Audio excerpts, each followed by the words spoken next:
Land शब्द पुराने जमाने की इंग्लिश भाषा के शब्द लिंक्डइन या एंग्लो सैक्सन भाषा के एक शब्द लेगनेटिनास से जुड़ा हुआ है, जिसका मतलब होता है वसंत या लेंथनिंग ऑफ डेज, यानी कि लंबे होने वाले दिन। ऐसा इसलिए क्योंकि ये दिन जब पड़ते हैं उस वक्त सर्दियां खत्म हो रही होती हैं और वसंत आ रहा होता है। इस वजह से दिनों का लंबा होना शुरू हो जाता है। लेंट शब्द बाइबल में नहीं है, ना ही 40 दिन उपवास रखने की आज्ञा बाइबल में है, लेकिन हम 40 नंबर की संख्या को कई बार बाइबल में देख सकते हैं, जैसे कि नूह के समय में 40 दिन और 40 रात होने वाली बारिश, या फिर इजरायलियों का मिस्र की गुलामी से छूटकर कनान देश की ओर जाने का सफर जो कि 40 साल का था, या फिर मूसा का उस पर्वत पर 40 दिन निराहार बिताना। बाइबल में अक्सर 40 संख्या एक लंबी परीक्षा को दर्शाती है। लेंट के दिनों को सबसे ज्यादा मत्ती उसके 4 अध्याय से जोड़ा जाता है।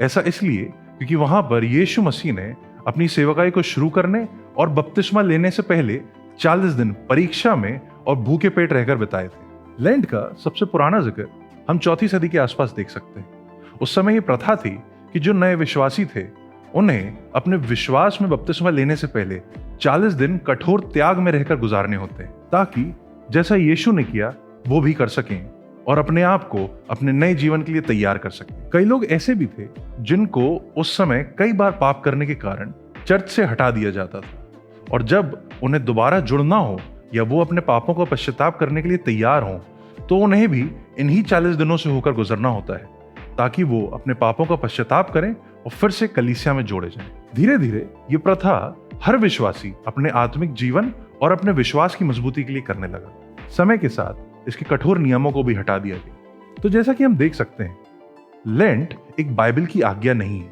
पर यह प्राचीन कलीसियाओं की एक रीति है। खुदा के लोगों, भले ही लेंट बाइबल में नहीं, पर उपवास रखना हर मसीही जीवन का एक बहुत ही अहम हिस्सा है, जिसे हर विश्वासी को बहुत अच्छे से समझना बहुत जरूरी है। पुराने नियम में हम इस चीज को कई बार देख सकते हैं कि जब लोगों को परमेश्वर के सामने दुख जताना हो या परमेश्वर से मदद मांगनी हो तो उपवास रख के करते थे। कलीसिया के इतिहास में भी हम इस चीज को देख सकते हैं कि किस प्रकार से कई बार लोगों ने परमेश्वर से पश्चाताप करने और उससे दया मांगने के लिए उपवास रखे। आज के समय में लेंट के दिनों को ऐश वेडनेसडे से लेकर ईस्टर के बीच के 40 दिनों के समय में रखा जाता है। इस समय को रोमन कैथोलिक चर्च और कई प्रोटेस्टेंट चर्चेस मनाते हैं। ईस्टर्न चर्च भी इसे मनाता है, पर उनका शुरुआत और अंत का समय अलग होता है। आज के समय में हर चर्च अलग अलग तरीके से लेंट को मनाता है। रोमन कैथोलिक चर्च और कई मेनलाइन प्रोटेस्टेंट चर्च जहां पर ये गौर देते हैं कि लोग अलग अलग प्रकार के त्याग कर कर इन दिनों को रखें, वहीं पर ईस्टर्न ऑर्थोडॉक्स चर्च इस बात पर नियमित तौर पर गौर देता है कि हम खाने का ही त्याग करें। और कई कलीसियाएं तो ऐसी भी हैं जो लेंट को बिल्कुल भी नहीं मनाती और कहती हैं कि यह बाइबल में नहीं है।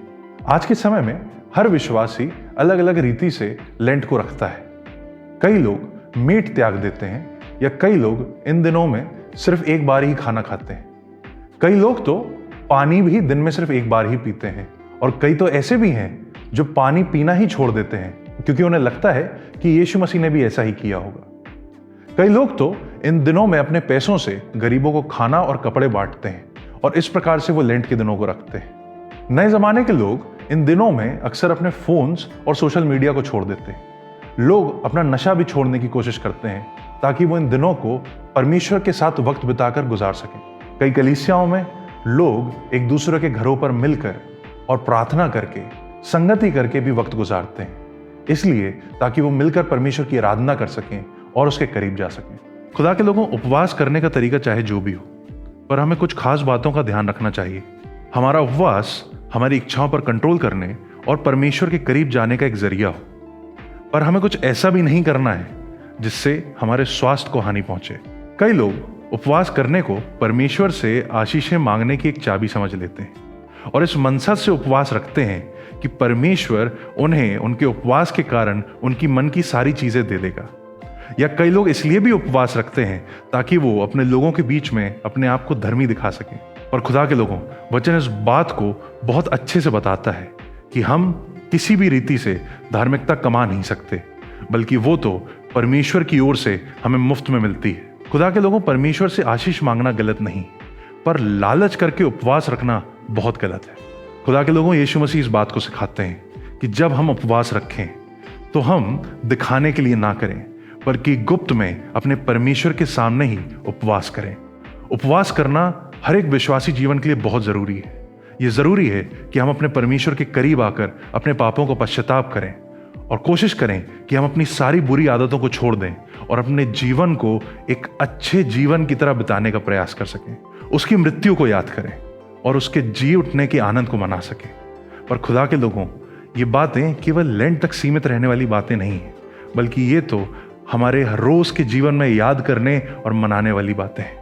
तो अगर कोई मसीह जन लेंट मनाना चाहता है तो वो उसे मना सकता है, और यदि कोई लेंट नहीं भी रखना चाहता तो उस पर भी किसी प्रकार का दंड नहीं है, क्योंकि असल में हमारा ध्यान तो परमेश्वर में बढ़ने और पश्चाताप की ओर होना चाहिए। खुदा के लोगों, लेंट हमारी धार्मिकता दिखाने का समय ना बने, क्या खाना चाहिए क्या नहीं खाना चाहिए ये सोचने का समय ना बने, दिन भर खाना खा के रात को बहुत ज्यादा भूख मिटाने का समय ना बने, बल्कि ये तो परमेश्वर के प्रेम और उसके अनुग्रह को याद करने का समय बने।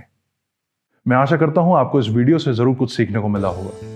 यदि आपके कुछ विचार हैं या आप वचन से कुछ और सीखना चाहते हैं तो आप जरूर से कमेंट कर सकते हैं। अपने कमेंट नीचे जरूर लिखें, अपने विचार नीचे जरूर हमें दें, हमें उन्हें पढ़कर खुशी होगी। खुदावंद आप सभी को बहुत आशीष दे।